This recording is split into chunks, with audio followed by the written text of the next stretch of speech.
Thinking of নলেজের আজকের উপস্থাপনায় বিশ্বকবি রবীন্দ্রনাথ ঠাকুর রচিত অসাধারণ একটি ছোট গল্প গুপ্তধন। ছোট গল্প সংকলন গ্রন্থে গল্পটি সংকলিত হয়েছে। 1311 বঙ্গাব্দের কার্তিক মাসে গল্পটি লিখেছেন।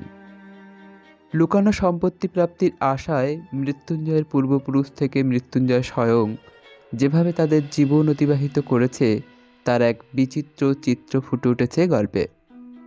অন্যদিকে গুপ্ত সম্পত্তি প্রাপ্তির নিদারুণ প্রচেষ্টা ও সম্পত্তি প্রাপ্তির পর মৃত্যুঞ্জয়ের অভিব্যক্তি গল্পটিকে এক অনন্য মাত্রায় উত্তীর্ণ করেছে।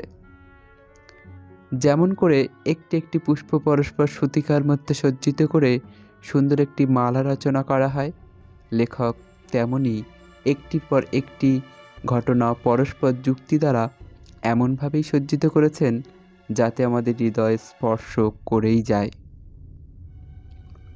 চলুন শুনে নিই আজকের সেই অসাধারণ ছোট গল্প গুপ্তধন। অমাবস্যার নিশীথ রাত্রি। মৃত্যুঞ্জয় তান্ত্রিক মতে তাহাদের বহুকালের গৃহদেবতা জয়কালীর পূজায় বসিয়াছে। পূজা সমাধা করিয়া যখন উঠিল তখন নিকটস্থ আমবাগান হইতে প্রত্যুষের প্রথম কাক ডাকিল। মৃত্যুঞ্জয় পশ্চাতে ফিরিয়া চাহিয়া দেখিল মন্দিরের দ্বার রুদ্ধ রহিয়াছে। তখন সে একবার দেবীর চরণতলে মস্তক ঠেকাইয়া তাহার আসন সরাইয়া দিল। সেই আসনের নিচে হইতে একটি কাঁঠাল কাঠের বাক্স বাহির হইল। পইতায় চাবি বাঁধা ছিল। সেই চাবি লাগাইয়া মৃত্যুঞ্জয় বাক্সটি খুলিল। খুলিবা মাত্র চমকিয়া উঠিয়া মাথায় করাঘাত করিল। মৃত্যুঞ্জয়ের অন্দরের বাগান প্রাচীর দিয়া ঘেরা। সেই বাগানের এক প্রান্তে বড় বড় গাছের ছায়ায় অন্ধকারে এই ছোট্ট মন্দিরটি। মন্দিরে জয়কালীর মূর্তি ছাড়া আর কিছুই নাই। তাহার প্রবেশদ্বার একটি মাত্র। মৃত্যুঞ্জয় বাক্সটি লইয়া অনেকক্ষণ নাড়াচাড়া করিয়া দেখিল। মৃত্যুঞ্জয় বাক্সটি খুলিবার পূর্বে তাহা বন্ধই ছিল, কেহ তাহা ভাঙে নাই। মৃত্যুঞ্জয় 10 বার করিয়া প্রতিমার চারিদিকে ঘুরিয়া হাতড়াইয়া দেখিল, কিছুই পাইল না। পাগলের মতো হইয়া মন্দিরের দ্বার খুলিয়া ফেলিল। তখন ভোরের আলো ফুটিতেছে। মন্দিরের চারিদিকে মৃত্যুঞ্জয় ঘুরিয়া ঘুরিয়া বৃথা আশ্বাসে খুঁজিয়া বেড়াইতে লাগিল। সকাল বেলাকার আলোক যখন পরিস্ফুট হইয়া উঠিল তখন সে বাহিরের চণ্ডীমণ্ডপে আসিয়া মাথায় হাত দিয়া বসিয়া ভাবিতে লাগিল। সমস্ত রাত্রি অনিদ্রার পর ক্লান্ত শরীরে একটু তন্দ্রা আসিয়াছে। এমন সময় হঠাৎ চমকিয়া উঠিয়া শুনিল, জয় হোক বাবা। সম্মুখে প্রাঙ্গণে এক জটাজুটোধারী সন্ন্যাসী। মৃত্যুঞ্জয় ভক্তি ভরে তাহাকে প্রণাম করিল। সন্ন্যাসী তাহার মাথায় হাত দিয়া আশীর্বাদ করিয়া কহিলেন, বাবা, তুমি মনের মধ্যে বৃথা শোক করিতেছ। শুনিয়া মৃত্যুঞ্জয় আশ্চর্য হইয়া উঠিল। কহিল, আপনি অন্তর্যামী, নহিলে আমার শোক কেমন করিয়া বুঝিলেন? আমি তো কাহাকেও কিছু বলি নাই। সন্ন্যাসী কহিলেন, বৎস, আমি বলিতেছি, তোমার যাহা হারাইয়াছে সেজন্য তুমি আনন্দ করো, শোক করিও না। মৃত্যুঞ্জয় তাহার 2 পা জড়াইয়া ধরিয়া কহিল, আপনি তবে তো সমস্তই জানিয়াছেন কেমন করিয়া হারাইয়াছি, কোথায় গেলে ফিরিয়া পাইব, তাহা না বলিলে আমি আপনার চরণ ছাড়িব না। সন্ন্যাসী কহিলেন, আমি যদি তোমার অমঙ্গল কামনা করিতাম তবে বলিতাম, কিন্তু ভগবতী দয়া করিয়া যাহা হরণ করিয়াছেন সেজন্য শোক করিও না। মৃত্যুঞ্জয় সন্ন্যাসীকে প্রসন্ন করিবার জন্য সমস্ত দিন বিবিধ উপাচারে তাহার সেবা করিল। পরদিন প্রত্যুষে নিজের গোহাল হইতে লোটা ভরিয়া সফেন দুগ্ধ দুহিয়া লইয়া আসিয়া দেখিল সন্ন্যাসী নাই। মৃত্যুঞ্জয় যখন শিশু ছিল, যখন তাহার পিতামহ হরিহর একদিন এই চণ্ডীমণ্ডপে বসিয়া তামাক খাইতেছিল। তখন এমনি করিয়াই একটি সন্ন্যাসী জয় হোক বাবা বলিয়া এই প্রাঙ্গণে আসিয়া দাঁড়াইয়াছিলেন। হরিহর সেই সন্ন্যাসীকে কয়েকদিন বাড়িতে রাখিয়া বিধিমত সেবার দ্বারা সন্তুষ্ট করিল। বিদায়কালে সন্ন্যাসী যখন জিজ্ঞাসা করিলেন, বৎস, তুমি কি চাও? হরিহর কহিল, বাবা, যদি সন্তুষ্ট হইয়া থাকেন তবে আমার অবস্থাটা একবার শুনুন। এককালে এই গ্রামে আমরা সকলের চেয়ে বর্ধিষ্ণু ছিলাম। আমার প্রপিতামহ দূর হইতে কুলীর আনাইয়া তাহার এক কন্যার বিবাহ দিয়াছিলেন। তাহার সেই দৌহিত্র বংশ আমাদিগকেই ফাঁকি দিয়া আজকাল এই গ্রামে বড়লোক হইয়া উঠিয়াছে। আমাদের এখন অবস্থা ভালো নয়, কাজেই ইহাদের অহংকার সহ্য করিয়া থাকি, কিন্তু আর সহ্য হয় না। কি করিলে আবার আমাদের বংশ বড় হইয়া উঠিবে সেই উপায় বলিয়া দিন, সেই আশীর্বাদ করুন। সন্ন্যাসী ঈষৎ হাসিয়া কহিলেন, বাবা, ছোট হইয়া সুখে থাকো, বড় হইবার চেষ্টায় শ্রেয় দেখি না। কিন্তু হরিহর তবু ছাড়িল না। বংশকে বড় করিবার জন্য সে সমস্ত স্বীকার করিতে রাজি আছে। তখন সন্ন্যাসী তাহার ঝুলি হইতে কাপড়ে মোটা একটি তুলট কাগজের লিখন বাহির করিলেন। কাগজখানি দীর্ঘ, কোষ্ঠীপত্রের মতো গুটানো। সন্ন্যাসী সেটি মেজের উপরে খুলিয়া ধরিলেন। হরিহর দেখিল তাহাতে নানা প্রকার চক্রে নানা সাংকেতিক চিহ্ন আঁকা, আর সকলের নিম্নে একটি প্রকাণ্ড ছড়া লেখা আছে। তাহার আরম্ভটা এইরূপ: পায়ে ধরে সাধা, রা নাহি দেয় রাধা, শেষে দিল রা, পাগল ছাড়ো পা, তেঁতুল বটের কোলে দক্ষিণে যাও চলে, ঈশান কোণে ঈশানী, কোহে দিলাম নিশানি, ইত্যাদি। হরিহর কহিল, বাবা, কিছুই তো বুঝিলাম না। সন্ন্যাসী কহিলেন, কাছে রাখিয়া দাও, দেবীর পূজা করো, তাহার প্রসাদে তোমার বংশে কেহ না কেহ এই লিখন বুঝিতে পারিবে। তখন সে এমন ঐশ্বর্য পাইবে জগতে যাহার তুলনা নাই। হরিহর মিনতি করিয়া কহিল, বাবা, কি বুঝাইয়া দিবেন না? সন্ন্যাসী কহিলেন, না, সাধনা দ্বারা বুঝিতে হইবে। এমন সময় হরিহরের ছোট ভাই শঙ্কর আসিয়া উপস্থিত হইল। তাহাকে দেখিয়া হরিহর তাড়াতাড়ি লিখনটি লুকাইবার চেষ্টা করিল। সন্ন্যাসী হাসিয়া কহিলেন, বড় হইবার পথের দুঃখ এখন হইতেই শুরু হইল, কিন্তু গোপন করিবার দরকার নাই, কারণ ইহার রহস্য কেবল একজন মাত্রই ভেদ করিতে পারিবে। হাজার চেষ্টা করিলেও আর কেহ তাহা পারিবে না। তোমাদের মধ্যে সেই লোকটি যে কে তাহা কেহ জানে না, অতএব ইহা সকলের সম্মুখেই নির্ভয়ে খুলিয়া রাখিতে পারো। সন্ন্যাসী চলিয়া গেলেন, কিন্তু হরিহর এ কাগজটি লুকায়া না রাখিয়া থাকিতে পারিল না। পাছে আর কেহ ইহা হইতে লাভবান হয়, পাছে তাহার ছোট ভাই শঙ্কর ইহার ফল ভোগ করিতে পারে, এই আশঙ্কায় হরিহর এই কাগজটি একটি কাঁঠাল কাঠের বাক্সে বন্ধ করিয়া তাহাদের গৃহদেবতা জয়কালীর আসনতলে লুকাইয়া রাখিল। প্রত্যেক অমাবস্যায় নিশিত রাত্রে দেবীর পূজা সারিয়া সে একবার করিয়া সেই কাগজটি খুলিয়া দেখিত, যদি দেবী প্রসন্ন হইয়া তাহাকে অর্থ বুঝিবার শক্তি দেন। শঙ্কর কিছুদিন হইতে হরিহরকে মিনতি করিতে লাগিল, দাদা, আমাকে সেই কাগজটা একবার ভালো করিয়া দেখিতে দাও না। হরিহর কহিল, দূর পাগল, সে কাগজ কি আছে? বেটা ভণ্ড সন্ন্যাসী কাগজে কতকগুলি হিজিবিজি কাটিয়া আমাকে ফাঁকি দিয়া গেল, আমি সে পুরাইয়া ফেলিয়াছি। শঙ্কর চুপ করিয়া রহিল।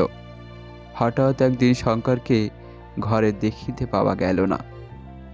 তাহার পর হইতে সে নিরুদ্দেশ। হরিহরের অন্য সমস্ত কাজকর্ম নষ্ট হইল। গুপ্ত ঐশ্বর্যের ধ্যান এক মুহূর্ত সে ছাড়িতে পারিল না। মৃত্যুকাল উপস্থিত হইলে সে তাহার বড় ছেলে শ্যামাপদকে এই সন্ন্যাসী দত্ত কাগজখানি দিয়া গেল। এই কাগজ পাইয়া শ্যামাপদ চাকুরি ছাড়িয়া দিল। জয়কালীর পূজায় আর একান্ত মনে এই লিখন পাঠের চর্চায় তাহার জীবনটা যে কোন দিক দিয়া কাটিয়া গেল তাহা বুঝিতে পারিল না। মৃত্যুঞ্জয় শ্যামাপদর বড় ছেলে। পিতার মৃত্যুর পরে সে এই সন্ন্যাসী দত্ত গুপ্ত লিখনের অধিকারী হইয়াছে। তাহার অবস্থা উত্তরোত্তর যতই হীন হইয়া আসিতে লাগিল, ততই অধিকতর আগ্রহের সহিত ওই কাগজখানির প্রতি তাহার সমস্ত চিত্ত নিবিষ্ট হইল। এমন সময় গত অমাবস্যা রাত্রে পূজার পর লিখনখানি আর দেখিতে পাইল না। সন্ন্যাসীও কোথায় অন্তর্ধান করিল। মৃত্যুঞ্জয় কহিল, এই সন্ন্যাসীকে ছাড়া হইবে না, সমস্ত সন্ধান ইহার কাছ হইতেই মিলিবে। এই বলিয়া সে ঘর ছাড়িয়া সন্ন্যাসীকে খুঁজিতে বাহির হইল। 1 বৎসর পথে পথে কাটিয়া গেল। গ্রামের নাম ধারাগোল। সেখানে মৃত্যুঞ্জয় মুদির দোকানে বসিয়া তামাক খাইতেছিল আর অন্যমনস্ক হইয়া নানা কথা ভাবিতেছিল। কিছু দূরে মাঠের ধার দিয়া একজন সন্ন্যাসী চলিয়া গেল। প্রথমটা মৃত্যুঞ্জয়ের মনোযোগ আকৃষ্ট হইল না। একটু পরে হঠাৎ তাহার মনে হইল যে লোকটা চলিয়া গেল এই তো সেই সন্ন্যাসী। তাড়াতাড়ি হুকাটা রাখিয়া মুদিকে সচকিত করিয়া এক দৌড়ে সে দোকান হইতে বাহির হইয়া গেল। কিন্তু সে সন্ন্যাসীকে দেখা গেল না। তখন সন্ধ্যা অন্ধকার হইয়া আসিয়াছে। অপরিচিত স্থানে কোথায় যে সন্ন্যাসী সন্ধান করিতে যাইবে তাহা সে ঠিক করিতে পারিল না। দোকানে ফিরিয়া আসিয়া মুদিকে জিজ্ঞাসা করিল, ওই যে মস্ত বন দেখা যাইতেছে, ওখানে কি আছে? মুদি কহিল, এককালে ওই বন শহর ছিল, কিন্তু অগস্ত্য মুনির শাপে ওখানকার রাজা প্রজা সমস্তই মরকে মরিয়াছে। লোকে বলে ওখানে অনেক ধনরত্ন আজও খুঁজিলে পাওয়া যায়, কিন্তু দিন দুপুরেও ওই বনে সাহস করিয়া কেহ যাইতে পারে না। যে গেছে সে আর ফেরে নাই। মৃত্যুঞ্জয়ের মন চঞ্চল হইয়া উঠিল। সমস্ত রাত্রি মুদির দোকানে মাদুরের উপর পড়িয়া মশার জ্বালায় সর্বাঙ্গ চাপড়াইতে লাগিল। আর ওই বনের কথা, সন্ন্যাসীর কথা, সেই হারানো লিখনের কথা ভাবিতে থাকিল। বারবার পড়িয়া সেই লিখনটি মৃত্যুঞ্জয়ের প্রায় কণ্ঠস্থ হইয়া গিয়াছিল। তাই এই অনিদ্রা অবস্থায় কেবলই তাহার মাথায় ঘুরিতে লাগিল, পায়ে ধরে সাধা, রা নাহি দেয় রাধা, শেষে দিল রা, পাগল ছাড়ো পা। মাথা গরম হইয়া উঠিল। কোনো মতেই এই কটা ছত্র সে মন হইতে দূর করিতে পারিল না। অবশেষে ভোরের বেলায় যখন তাহার তন্দ্রা আসিল, তখন স্বপ্নে এই চারিছত্রের অর্থ অতি সহজে তাহার নিকট প্রকাশ হইল। রা নাহি দেয় রাধা, অতএব রাধার রা না থাকিলে ধা রহিল, শেষে দিল রা, অতএব হইল ধারা। পাগল ছাড়ো পা, পাগলের পা ছাড়িলে গোল বাকি রহিল, অতএব সমস্তটা মিলিয়া হইল ধারাগোল। এই জায়গাটার নাম তো ধারাগোলই বটে। স্বপ্ন ভাঙিয়া মৃত্যুঞ্জয় লাফাইয়া উঠিল। সমস্ত দিন বনের মধ্যে ফিরিয়া সন্ধ্যাবেলায় বহু কষ্টে পথ খুঁজিয়া অনাহারে মৃতপ্রায় অবস্থায় মৃত্যুঞ্জয় গ্রামে ফিরিল। পরদিন চাদরে চিরা বাঁধিয়া পুনর্বার সে বনের মধ্যে যাত্রা করিল। অপরাহ্নে একটা দিঘির ধারে আসিয়া উপস্থিত হইল।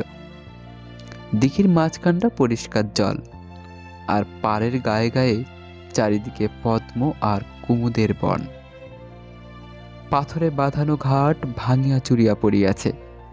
সেইখানে জলে চিরা ভিজাইয়া খাইয়া দিঘির চারিদিক প্রদক্ষিণ করিয়া দেখিতে লাগিল। দিঘির পশ্চিম পাড়ির প্রান্তে হঠাৎ মৃত্যুঞ্জয় থমকিয়া দাঁড়াইল। দেখিল একটা তেঁতুল গাছকে বেষ্টন করিয়া প্রকাণ্ড বটগাছ উঠিয়াছে। তৎক্ষণাৎ তাহার মনে পড়িল, তেঁতুল বটের কোলে দক্ষিণে যাও চলে। দক্ষিণে কিছুদূর যাইতেই ঘন জঙ্গলের মধ্যে আসিয়া পড়িল। সেখানে সে পেঝার ভেদ করিয়া চলা একেবারে অসাধ্য। যাহা হোক, মৃত্যুঞ্জয় ঠিক করিল এই গাছটাকে কোনো মতে হারাইলে চলিবে না। এই গাছের কাছে ফিরিয়া আসিবার সময় গাছের অন্তরাল দিয়া অনতিদূরে একটা মন্দিরের চূড়া দেখা গেল। সেই দিকের প্রতি লক্ষ্য করিয়া মৃত্যুঞ্জয় এক ভাঙা মন্দিরের কাছে আসিয়া উপস্থিত হইল। দেখিল নিকটে একটা চুল্লি, পোড়া কাঠ আর ছাই পড়িয়া আছে। অতি সাবধানে মৃত্যুঞ্জয় ভগ্ন দ্বার মন্দিরের মধ্যে উঁকি মারিল। সেখানে কোনো লোক নাই, প্রতিমা নাই, কেবল একটি কম্বল, কমণ্ডুল আর গেরুয়া উত্তরীয় পড়িয়া আছে। তখন সন্ধ্যা আসন্ন হইয়া আসিয়াছে। গ্রাম বহু দূরে। অন্ধকারে বনের মধ্যে পথ সন্ধান করিয়া যাইতে পারিবে কিনা, তাই এই মন্দিরে মনুষ্য বসতির লক্ষণ দেখিয়া মৃত্যুঞ্জয় খুশি হইল। মন্দির হইতে একটি বৃহৎ প্রস্তরখণ্ড ভাঙিয়া দ্বারের কাছে পড়িয়াছিল। সেই পাথরের উপরে বসিয়া নত শিরে ভাবিতে ভাবিতে মৃত্যুঞ্জয় হঠাৎ পাথরের গায়ে কি যেন লেখা দেখিতে পাইল। ঝুঁকিয়া পড়িয়া দেখিল একটি চক্র আঁকা। তাহার মধ্যে কতক স্পষ্ট, কতক লুপ্তপ্রায়ভাবে সাংকেতিক অক্ষর লেখা আছে। এই চক্রটি মৃত্যুঞ্জয়ের সুপরিচিত। কত অমাবস্যা রাত্রে পূজাগৃহে সুগন্ধ ধূপের ধূমে ঘৃত দীপালোকে তুলট কাগজে অঙ্কিত এই চক্র চিহ্নের উপরে ঝুঁকিয়া পড়িয়া রহস্য ভেদ করিবার জন্য একাগ্র মনে সে দেবীর প্রসাদ যাচনা করিয়াছে। আজ অভীষ্ট সিদ্ধির অত্যন্ত সন্নিকটে আসিয়া তাহার সর্বাঙ্গ যেন কাঁপিতে লাগিল। পাছে তীরে আসিয়া তরি ডোবে, পাছে সামান্য একটা ভুলে তাহার সমস্ত নষ্ট হইয়া যায়, পাছে সেই সন্ন্যাসী পূর্বে আসিয়া সমস্ত উদ্ধার করিয়া লইয়া গিয়া থাকে। এই আশঙ্কায় তাহার বুকের মধ্যে তোলপাড় করিতে লাগিল। এখন যে তাহার কি কর্তব্য তাহা সে ভাবিয়া পাইল না। তাহার মনে হইল সে হয়তো তাহার ঐশ্বর্য ভাণ্ডারের ঠিক উপরেই বসিয়া আছে, অথচ কিছুই জানিতে পাইতেছে না।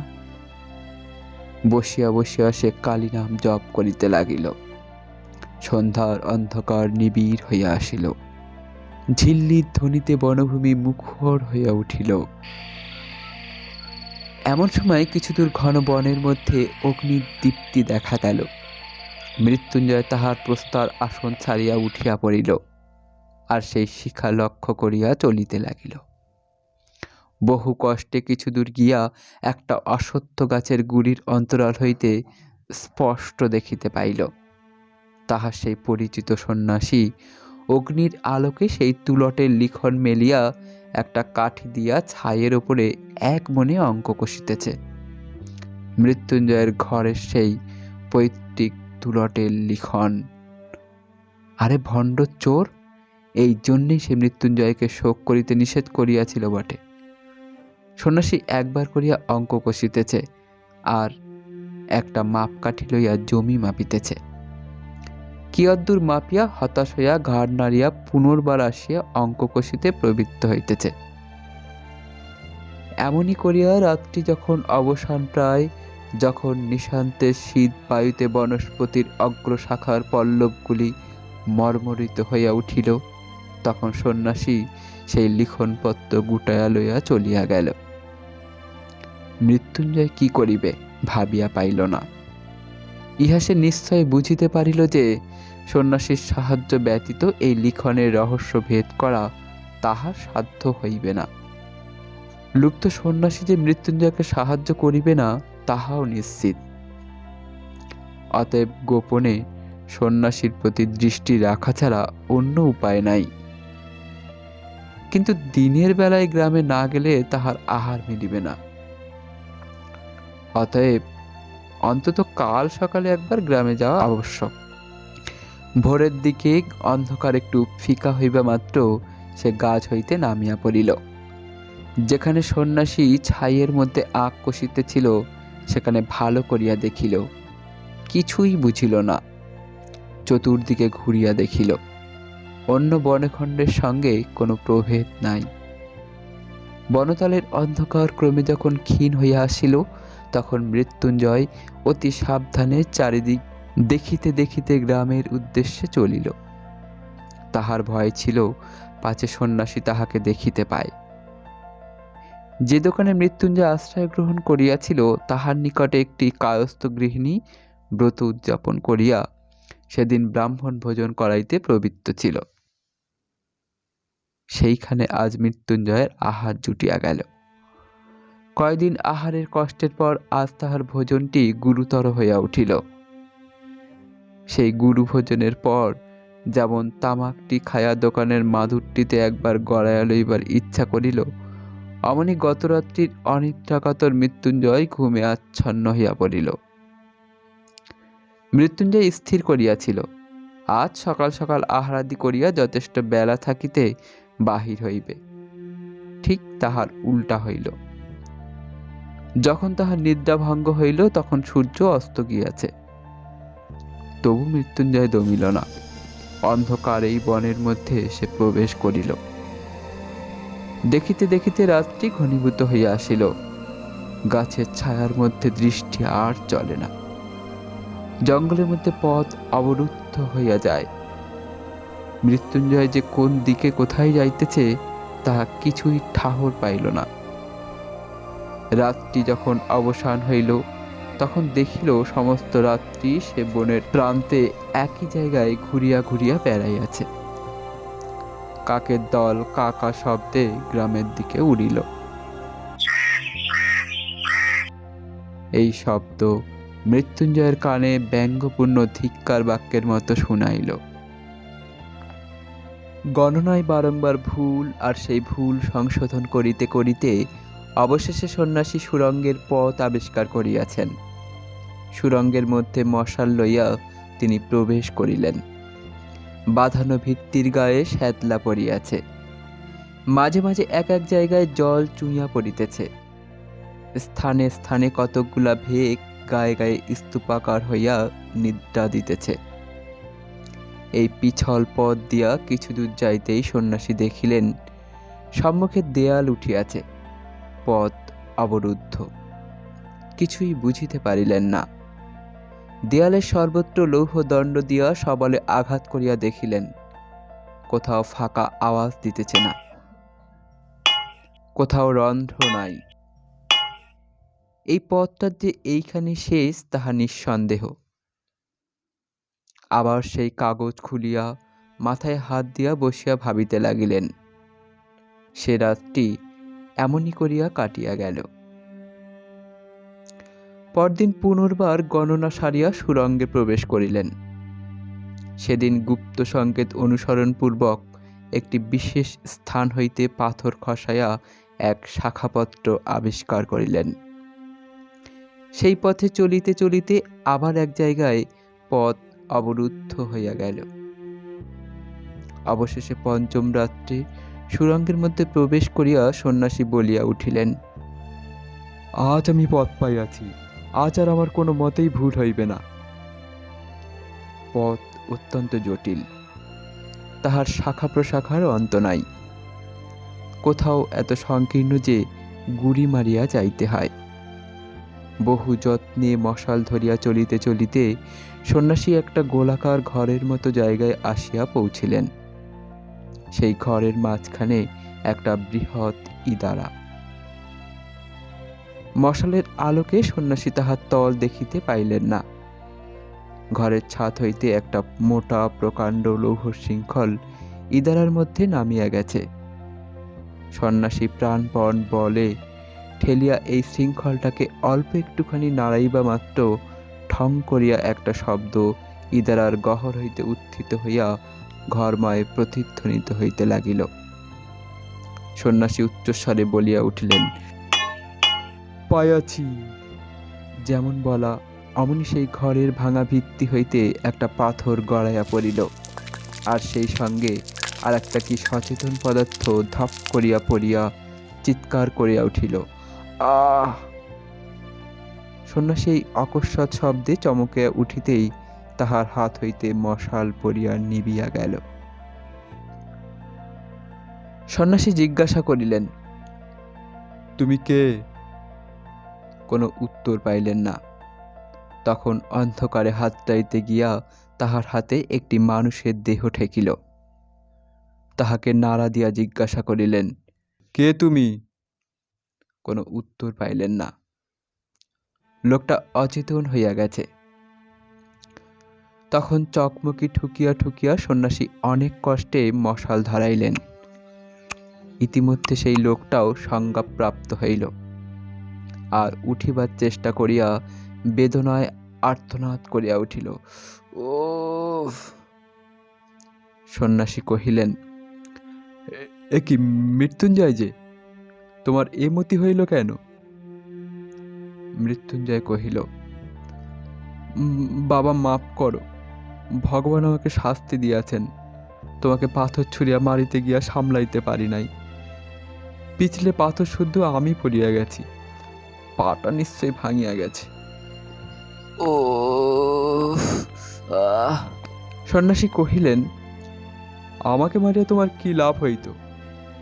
মৃত্যুঞ্জয় কহিল, লাভের কথা তুমি জিজ্ঞাসা করিতেছ? তুমি কিসের লোভে আমার পূজা ঘর হইতে লিখনখানি চুরি করিয়া এই সুরঙ্গের মধ্যে ঘুরিয়া বেড়াইতেছ? তুমি চোর, তুমি ভণ্ড। আমার পিতামহকে যে সন্ন্যাসী ওই লিখনখানি দিয়াছিলেন, তিনি বলিয়াছিলেন, আমাদেরই বংশের কেহ এই লিখনের সংকেত বুঝিতে পারিবে। এই গুপ্ত ঐশ্বর্য আমাদেরই বংশের প্রাপ্য। তাই আমি এ কয়দিন না খাইয়া না ঘুমাইয়া ছায়ার মতো তোমার পশ্চাতে ফিরিয়াছি। আজ যখন তুমি বলিয়া উঠিলে পাইয়াছি, তখন আমি আর থাকিতে পারিলাম না। আমি তোমার পশ্চাতে আসিয়া ওই গর্তটার ভিতরে লুকাইয়া বসিয়াছিলাম। ওখান হইতে একটা পাথর খসাইয়া তোমাকে মারিতে গেলাম, কিন্তু শরীর দুর্বল, জায়গাটা অত্যন্ত পিছল, তাই পড়িয়া গেছি। এখন তুমি আমাকে মারিয়া ফেলো, সেও ভালো। আমি যক্ষ হইয়া এই ধন আগলাইব, কিন্তু তুমি ইহা লইতে পারিবে না, কোনো মতেই না। যদি লইতে চেষ্টা করো, আমি ব্রাহ্মণ, তোমাকে অভিশাপ দিয়া এই কূপের মধ্যে ঝাঁপ দিয়া পড়িয়া আত্মহত্যা করিব। এ ধন তোমার ব্রহ্মরক্ত গো রক্ত তুল্য হইবে। এ ধন তুমি কোনোদিন সুখে ভোগ করিতে পারিবে না। আমাদের পিতা পিতামহ এই ধনের উপরে সমস্ত মন রাখিয়া মরিয়াছেন। এই ধনের ধ্যান করিতে করিতে আমরা দরিদ্র হইয়াছি। এই ধনের সন্ধানে আমি বাড়িতে অনাথা স্ত্রী ও শিশু সন্তান ফেলিয়া আহার নিদ্রা ছাড়িয়া লক্ষ্মী ছাড়া পাগলের মতো মাঠে ঘাটে ঘুরিয়া বেড়াইতেছি। এ ধন তুমি আমার চোখের সম্মুখে কখনো লইতে পারিবে না। সন্ন্যাসী কহিলেন, মৃত্যুঞ্জয়, তবে শোনো, সমস্ত কথা তোমাকে বলি। তুমি জানো, তোমার পিতামহের এক কনিষ্ঠ সহোদর ছিল, তার নাম ছিল শঙ্কর। মৃত্যুঞ্জয় কহিল, হাঁ, তিনি নিরুদ্দেশ হইয়া বাহির হইয়া গিয়াছেন। সন্ন্যাসী কহিলেন, আমি সেই শঙ্কর। মৃত্যুঞ্জয় হতাশ হইয়া দীর্ঘ নিঃশ্বাস ফেলিল। এতক্ষণে গুপ্তধনের উপর তাহার যে একমাত্র দাবি সে সাব্যস্ত করিয়া বসিয়াছিল, তাহারই বংশের আত্মীয় আসিয়া সে দাবি নষ্ট করিয়া দিল। শঙ্কর কহিলেন, দাদা সন্ন্যাসীর নিকট হইতে লিখন পাইয়া অবধি আমার কাছে তাহা বিধিমতো লুকাইবার চেষ্টা করিতেছিলেন, কিন্তু তিনি যতই গোপন করিতে লাগিলেন, আমার ঔৎসুক্য ততই বাড়িয়া উঠিল। তিনি দেবীর আসনের নিচে বাক্সের মধ্যে এই লিখনখানি লুকাইয়া রাখিয়াছিলেন। আমি তাহার সন্ধান পাইলাম, আর দ্বিতীয় চাবি বানাইয়া প্রতিদিন অল্প অল্প করিয়া সমস্ত কাগজখানা নকল করিতে লাগিলাম। যেদিন নকল শেষ হইল, সেই দিনই আমি এই ধনের সন্ধানে ঘর ছাড়িয়া বাহির হইলাম। আমারও ঘরে অনাথা স্ত্রী এবং একটি শিশু সন্তান ছিল। আজ তাহারা কেহ বাঁচিয়া নাই। কত দেশ দেশান্তর ভ্রমণ করিয়াছি, তাহা বিস্তারিত বর্ণনার প্রয়োজন নাই। সন্ন্যাসী দত্ত এই লিখন নিশ্চয় কোনো সন্ন্যাসী আমাকে বুঝাইয়া দিতে পারিবেন, এই মনে করিয়া অনেক সন্ন্যাসীর আমি সেবা করিয়াছি। অনেক ভণ্ড সন্ন্যাসী আমার এই কাগজের সন্ধান পাইয়া তাহা হরণ করিবারও চেষ্টা করিয়াছে। এইরূপে কত বৎসরের পর বৎসর কাটিয়াছে। আমার মনে এক মুহূর্তের জন্য সুখ ছিল না, শান্তি ছিল না। অবশেষে পূর্বজন্ম অর্জিত পুণ্যের বলে কুমায়ুন পর্বতে বাবা স্বরূপানন্দ স্বামীর সঙ্গ পাইলাম। তিনি আমাকে কহিলেন, বাবা, তৃষ্ণা দূর করো, তাহা হইলেই বিশ্বব্যাপী অক্ষয় সম্পদ আপনি তোমাকে ধরা দিবে। তিনি আমার মনের দাহ জুড়াইয়া দিলেন। তাহার প্রসাদে আকাশের আলোক আর ধরণীর শ্যামলতা আমার কাছে রাস সম্পদ হইয়া উঠিল। একদিন পর্বতের শিলাতলে শীতের সাহান্যে পরমহংস বাবার ধুনিতে আগুন জ্বলিতেছিল। সেই আগুনে আমার কাগজখানা সমর্পণ করিলাম। বাবা ঈষৎ একটু হাসিলেন। সে হাসির অর্থ তখন বুঝি নাই, আজ বুঝিয়াছি। তিনি নিশ্চয় মনে মনে বলিয়াছিলেন, কাগজখানা ছাই করিয়া ফেলা সহজ, কিন্তু বাসনা এত সহজে ভস্মসাৎ হয় না। কাগজখানার যখন কোনো চিহ্ন রহিল না, তখন আমার মনের চারিদিক হইতে একটা নাগপাশ বন্ধন যেন সম্পূর্ণরূপে খুলিয়া গেল। মুক্তির অপূর্ব আনন্দে আমার চিত্ত পরিপূর্ণ হইয়া উঠিল। আমি মনে করিলাম, এখন হইতে আমার আর কোনো ভয় নাই। আমি জগতে কিছুই চাহি না। ইহার অনতিকাল পরে পরমহংস বাবার সঙ্গ হইতে চ্যুত হইলাম।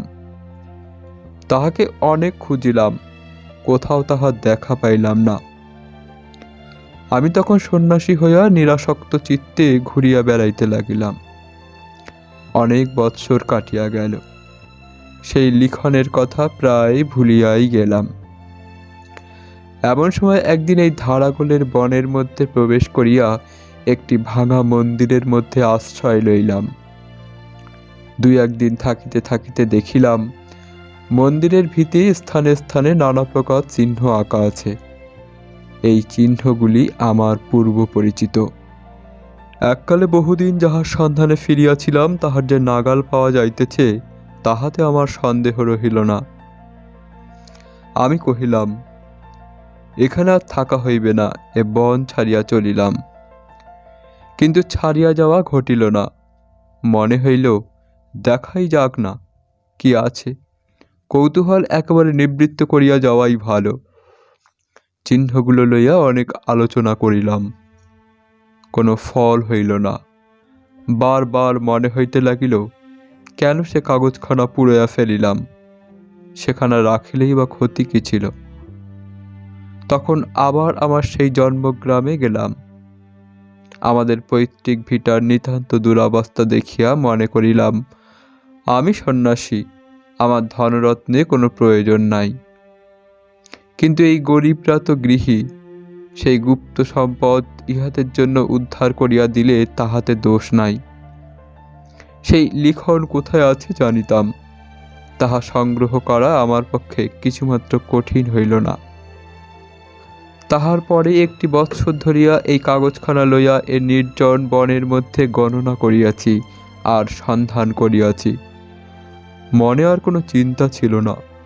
যত বারংবার বাধা পাইতে লাগিলাম, ততই উত্তরোত্তর আগ্রহ আরও বাড়িয়া চলিল। উন্মত্তের মতো অহরাত্র এই এক অধ্যাবসায়ে নিবিষ্ট রহিলাম। ইতিমধ্যে কখন তুমি আমার অনুসরণ করিতেছ তাহা জানিতে পারি নাই। আমি সহজ অবস্থায় থাকিলে তুমি কখনোই নিজেকে আমার কাছে গোপন রাখিতে পারিতে না। কিন্তু আমি তন্ময় হইয়াছিলাম। বাহিরের ঘটনা আমার দৃষ্টি আকর্ষণ করিত না। তাহার পরে যাহা খুঁজিতেছিলাম, আজ এইমাত্র তাহা আবিষ্কার করিয়াছি। এখানে যাহা আছে, পৃথিবীতে কোনো রাজরাজেশ্বরের ভাণ্ডারেও এত ধন নাই। আর একটিমাত্র সংকেত ভেদ করিলেই সেই ধন পাওয়া যাইবে। এই সংকেতটি সর্বাপেক্ষা দুরূহ, কিন্তু এই সংকেতও আমি মনে মনে ভেদ করিয়াছি। সেই জন্যই পাইয়াছি বলিয়া মনের উল্লাসে চিৎকার করিয়া উঠিয়াছিলাম। যদি ইচ্ছা করি তবে আর এক দণ্ডের মধ্যে সেই স্বর্ণমাণিক্যের ভাণ্ডারের মাঝখানে গিয়া দাঁড়াইতে পারি। মৃত্যুঞ্জয় শঙ্করের পা জড়াইয়া ধরিয়া কহিল, তুমি সন্ন্যাসী, তোমার তো ধনের কোনো প্রয়োজন নাই। আমাকে সেই ভাণ্ডারের মধ্যে লইয়া যাও, আমাকে বঞ্চিত করিও না। শঙ্কর কহিলেন, আজ আমার শেষ বন্ধন মুক্ত হইয়াছে। তুমি ওই যে পাথর ফেলিয়া আমাকে মারিবার জন্য উদ্যত হইয়াছিলে, তাহার আঘাত আমার শরীরে লাগে নাই, কিন্তু তাহা আমার মোহ আবরণকে ভেদ করিয়াছে। তৃষ্ণার করল মূর্তি আজ আমি দেখিলাম। আমার গুরু পরমহংসদেবের নিগুড় প্রশান্ত হাস্য এতদিন পরে আমার অন্তরের কল্যাণ দ্বীপে অনির্বাণে আলোক শিখা জ্বালাইয়া তুলিল। মৃত্যুঞ্জয় শঙ্করের পা ধরিয়া পুনরায় কাতর স্বরে কহিল, তুমি মুক্ত পুরুষ, আমি মুক্ত নহি। আমি মুক্তি চাহি না, আমাকে ঐশ্বর্য হইতে বঞ্চিত করিতে পারিবে না। সন্ন্যাসী কহিলেন, বৎস, তবে তুমি তোমার এই লিখনটি লও। যদি ধন খুঁজিয়া লইতে পারো তবে লইও। এই বলিয়া তাহার যষ্টি ও লিখনপত্র মৃত্যুঞ্জয়ের কাছে রাখিয়া সন্ন্যাসী চলিয়া গেলেন। মৃত্যুঞ্জয় কহিল, আমাকে দয়া করো, আমাকে ফেলিয়া যাইও না, আমাকে দেখাইয়া দাও। কোনো উত্তর পাইল না। তখন মৃত্যুঞ্জয় যষ্টির উপর ভর করিয়া হাতটায়া সুরঙ্গ হইতে বাহির হইবার চেষ্টা করিল, কিন্তু পথ অত্যন্ত জটিল। গোলক ধাঁধার মতো বারবার বাধা পাইতে লাগিল। অবশেষে ঘুরিয়া ঘুরিয়া ক্লান্ত হইয়া এক জায়গায় শুইয়া পড়িল এবং নিদ্রা আসিতে বিলম্ব হইল না। ঘুম হইতে যখন জাগিল তখন রাত্রি কি দিন কি কত বেলা তাহা জানিবার কোনো উপায় ছিল না। অত্যন্ত ক্ষুধাবোধ হইলে মৃত্যুঞ্জয় চাদরের প্রান্ত হইতে চিরা খুলিয়া লইয়া খাইল। তাহার পর আর একবার হাতটায়া সুরঙ্গ হইতে বাহির হইবার পথ খুঁজিতে লাগিল।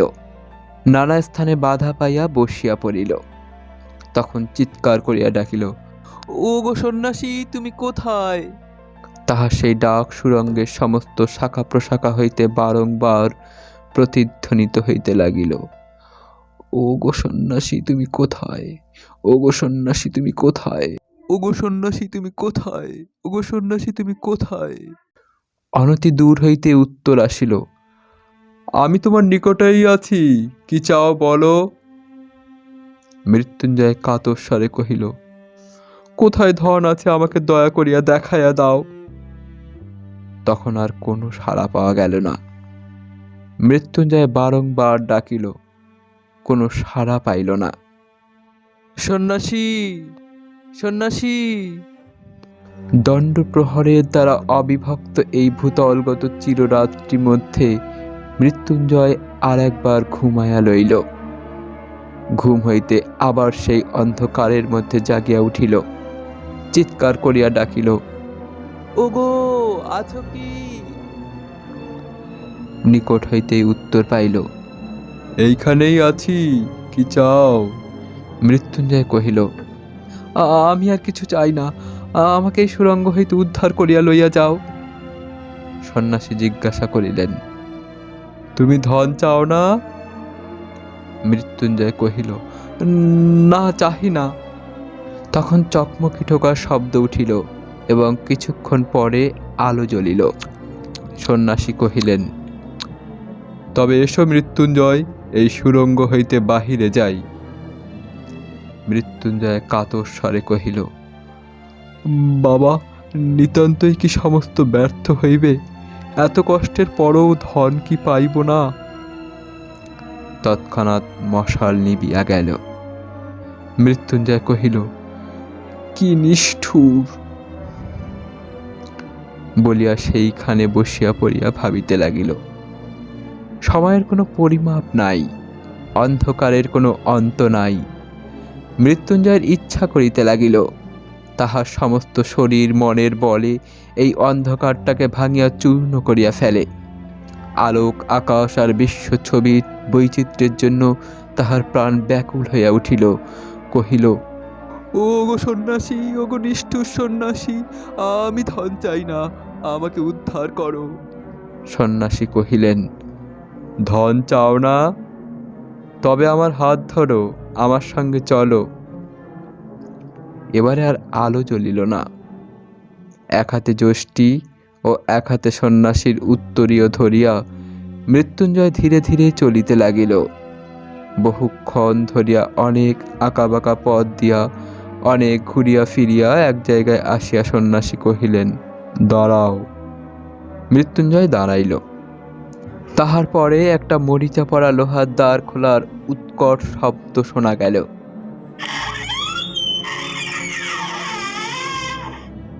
সন্ন্যাসী মৃত্যুঞ্জয়ের হাত ধরিয়া কহিলেন, এসো। মৃত্যুঞ্জয় অগ্রসর হইয়া যেন একটা ঘরে প্রবেশ করিল। তখন আবার চকমকি ঠোকার শব্দ শোনা গেল। কিছুক্ষণ পরে যখন মশাল জ্বলিয়া উঠিল, তখন এ কি আশ্চর্য দৃশ্য! চারিদিকে দেয়ালের গায়ে মোটা মোটা সোনার পাত, ভূগর্ভরুদ্ধ কঠিন সূর্যালোক পুচ্ছের মতো স্তরে স্তরে সজ্জিত। মৃত্যুঞ্জয়ের চোখ দুটা জ্বলিতে লাগিল। সে পাগলের মতো বলিয়া উঠিল, এ সোনা আমার, আমি কোনো মতেই ফেলিয়া যাইতে পারিব না।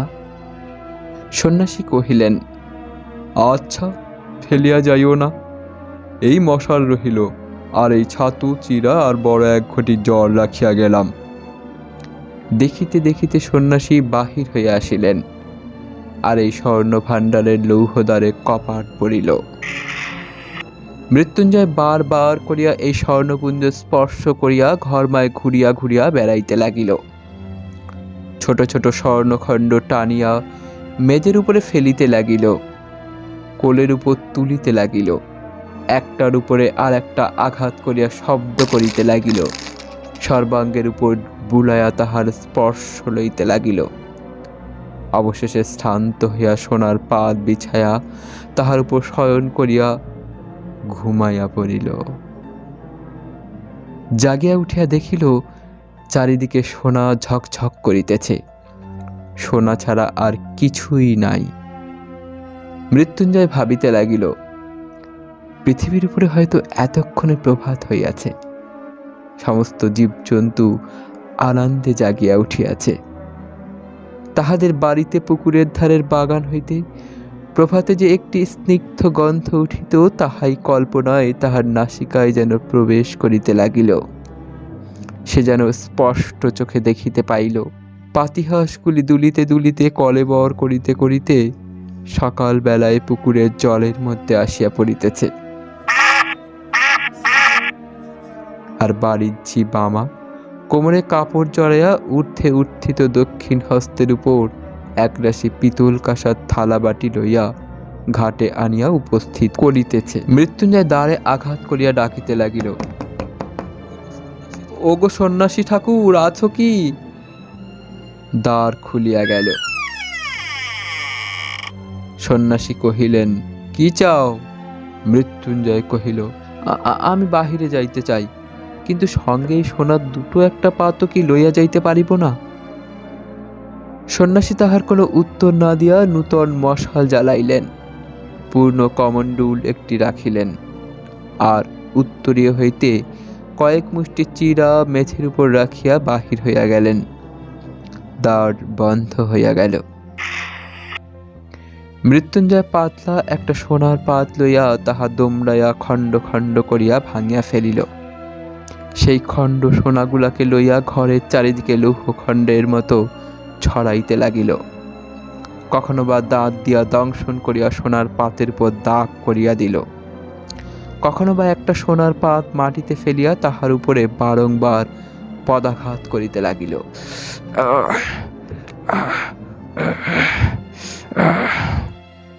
মনে মনে বলিতে লাগিল, পৃথিবীতে এমন সম্রাট কয়জন আছে যাহারা সোনা লইয়া এমন করিয়া ফেলাছেড়া করিতে পারে? মৃত্যুঞ্জয়ের যেন একটা প্রলয়ের রোগ চাপিয়া গেল। তাহার ইচ্ছা করিতে লাগিল এই রাশিকৃত সোনাকে চূর্ণ করিয়া ধুলির মতো সে ঝাঁটা দিয়া ঝাড় দিয়া উড়াইয়া ফেলে, আর এই রূপে পৃথিবীর সমস্ত সুবর্ণ লুব্ধ রাজা মহারাজাকে সে অবজ্ঞা করিতে পারে। এমনই করিয়া যতক্ষণ পারিল মৃত্যুঞ্জয় সোনাগুলাকে লইয়া টানাটানি করিয়া শ্রান্ত দেহে ঘুমাইয়া পড়িল। ঘুম হইতে উঠিয়া সে আবার তাহার চারিদিকে সেই সোনার স্তূপ দেখিতে লাগিল। সে তখন দ্বারে আঘাত করিয়া চিৎকার করিয়া বলিয়া উঠিল,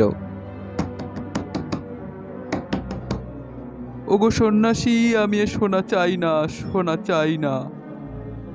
কিন্তু দ্বার খুলিল না। ডাকিতে ডাকিতে মৃত্যুঞ্জয়ের গলা ভাঙিয়া গেল, কিন্তু দ্বার খুলিল না। এক একটা সোনার পিণ্ড লইয়া দ্বারের উপর ছুঁড়িয়া মারিতে লাগল। ইস, আহ, আহ। কোনো ফল হইল না। মৃত্যুঞ্জয়ের বুক দমিয়া গেল। তবে আর কি সন্ন্যাসী আসিবে না? এই স্বর্ণ কারাগারের মধ্যে তিলে তিলে পলে পলে শুকায়া মরিতে হইবে। তখন সোনাগুলাকে দেখিয়া তাহার আতঙ্ক হইতে লাগিল। বিভীষিকার নিঃশব্দ কঠিন হাস্যের মতো ওই সোনার স্তূপ চারিদিকে স্থির হইয়া রহিয়াছে। তাহার মধ্যে স্পন্দন নাই, পরিবর্তন নাই। মৃত্যুঞ্জয়ের যে হৃদয় এখন কাঁপিতেছে, ব্যাকুল হইতেছে, তাহার সঙ্গে উহাদের কোনো সম্পর্ক নাই, বেদনার কোনো সম্বন্ধ নাই। এই সোনার পিণ্ডগুলা আলোক চায় না, আকাশ চায় না, বাতাস চায় না, প্রাণ চায় না, মুক্তি চায় না। ইহা এই চির অন্ধকারের মধ্যে চিরদিন উজ্জ্বল হইয়া কঠিন হইয়া স্থির হইয়া রহিয়াছে। পৃথিবীতে এখন কি গোধূলি আসিয়াছে? আহা, সেই গোধূলি স্বর্ণ, যে স্বর্ণ কেবল ক্ষণকালের জন্য চোখ জুড়াইয়া অন্ধকারের প্রান্তে কাঁদিয়া বিদায় লইয়া যায়। তাহার পরে কুটিরের প্রাঙ্গণতলে সন্ধ্যা তারা এক দৃষ্টে চাহিয়া থাকে। গোষ্ঠে প্রদীপ জ্বালাইয়া বধূ ঘরের কোণে সন্ধ্যা দ্বীপ স্থাপন করে। মন্দিরে আরতির ঘণ্টা বাজিয়া উঠে।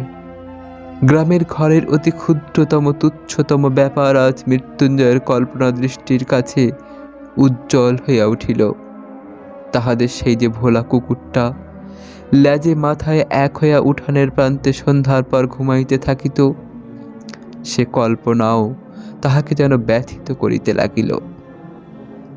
ধারাগোল গ্রামে কয়দিন সেই যে মুদির দোকানে আশ্রয় লইয়াছিল, সেই মুদি এতক্ষণ রাত্রের প্রদীপ নিবাইয়া দোকানে ঝাঁপ বন্ধ করিয়া ধীরে ধীরে গ্রামে বাড়ি মুখে আহার করিতে চলিয়াছে।